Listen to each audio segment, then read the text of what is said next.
മദ്യനയ അഴിമതി കേസിൽ ഡൽഹി മുഖ്യമന്ത്രി അരവിന്ദ് കെജ്രിവാളിന് ജാമ്യം.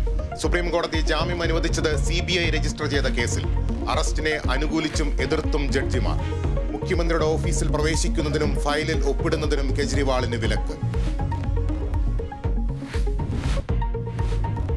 RSS ADGP കൂടിക്കാഴ്ചയിൽ പരോക്ഷ പ്രതികരണവുമായി ഗോവ ഗവർണർ.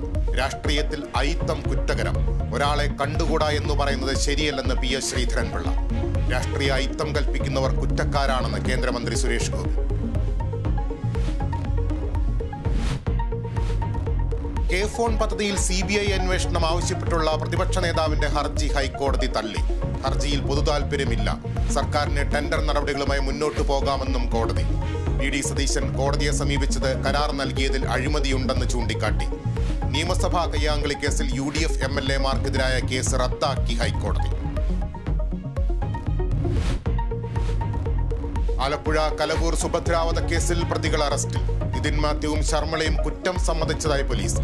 കൊലപാതകം ആസൂത്രിതമെന്ന് പോലീസ്. ക്രൂരമായി മർദ്ദിച്ച് കഴുത്തുഞെരിച്ച് കൊന്നെന്ന് മൊഴി. ഓയൂരിലെ 6 വയസ്സുകാരിയെ തട്ടിക്കൊണ്ടുപോയ കേസിൽ തുടരന്വേഷണം. ക്രൈംബ്രാഞ്ച് അപേക്ഷ അംഗീകരിച്ച് അഡീഷണൽ സെഷൻസ് കോടതി. കേസിൽ 2ാം പ്രതി അനിതാകുമാരിക്ക് ജാമ്യം. CPM ജനറൽ സെക്രട്ടറി സീതാറാം യെച്ചൂരിക്ക് അന്ത്യാഞ്ജലി. മൃതദേഹം വൈകിട്ട് ഡൽഹി വസന്തകുഞ്ചിലെ വീട്ടിലെത്തിക്കും. AKG ഭവനിൽ പൊതുദർശനം നാളെ. മൃതദേഹം മെഡിക്കൽ വിദ്യാർത്ഥികളുടെ പഠനത്തിനായി വിട്ടുനൽകും.